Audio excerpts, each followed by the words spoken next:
तो सबसे पहले आपके पास फाइनेंशियल मार्केट है। अच्छा, हमारे जो काम किया ना, हमारे काम किया this capital market and money market, बाकी इतनी नहीं है, but we will still go through a few definitions, ठीक है। फाइनेंशियल मार्केट में सबसे पहले आ जाता है कैपिटल मार्केट। कैपिटल मार्केट जी is the main financial market you have, जिसमें स्टॉक्स एंड बॉन्ड्स, लेमैन को कभी भी आप बोलोगे फाइनेंशियल मार्केट, वो बोलेगा जी कैपिटल मार्केट की तरफ इशारा कर लेगा। कैपिटल क्यों? क्योंकि इसमें देखें कैपिटल जनरेट हो रहा होता है, कैपिटल में आपकी डीलिंग हो रही होती है।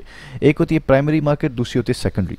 प्राइमरी मार्केट में होता क्या है, प्राइमरी मार्केट, अच्छा ये हम फिर डिटेल में अगली स्लाइड में, तो I am gonna tell you in the next slide. फिर आ जाता है कमोडिटी मार्केट। कमोडिटी मार्केट जो है अमूमन होता है प्राइमरी प्रोडक्ट्स, रॉ मटेरियल्स जैसे मेटल्स हो गए, एनर्जी हो गया, एग्रीकल्चर, इस चीज़ों में कमोडिटी में डीलिंग करते हैं। फिर आ गया मनी मार्केट। मनी मार्केट में हमारे पास कमर्शियल पेपर, टी बिल्स, इन चीज़ों की डीलिंग हो रही होती है। We have organised and unorganised. Unorganised depend करता है culture to culture, area to area, और ऑर्गेनाइज जो है एक सिस्टमैटिक तरीका होता है, वो भी हम डिटेल में अगली स्लाइड में पढ़ेंगे। डेरिवेटिव मार्केट में होता क्या है, it is a contract between two parties कि जी which drives its value from an underlying asset.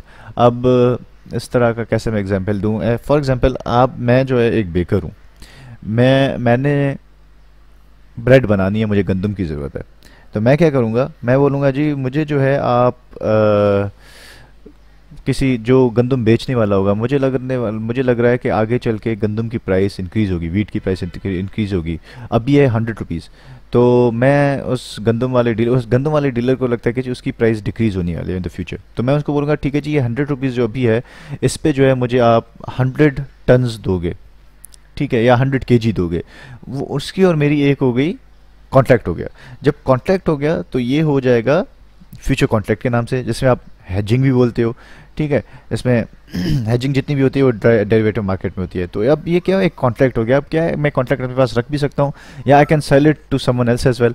अब कल को क्या होगा, कल को अगर प्राइस डाउन होती है गंदम की तो मुझे नुकसान है, क्योंकि मैंने 100 रुपीज़ पे खरीदी है, कल को 90 हो गई, और अगर कल को ऊपर जाती है तो फिर मुझे फ़ायदा है और सेलर को नुकसान है। इसी तरह डेरिवेटिव मार्केट में ये इस तरह के कॉन्ट्रैक्ट्स सेल होते हैं, जिसे हम फ्यूचर कॉन्ट्रैक्ट्स भी कहते हैं।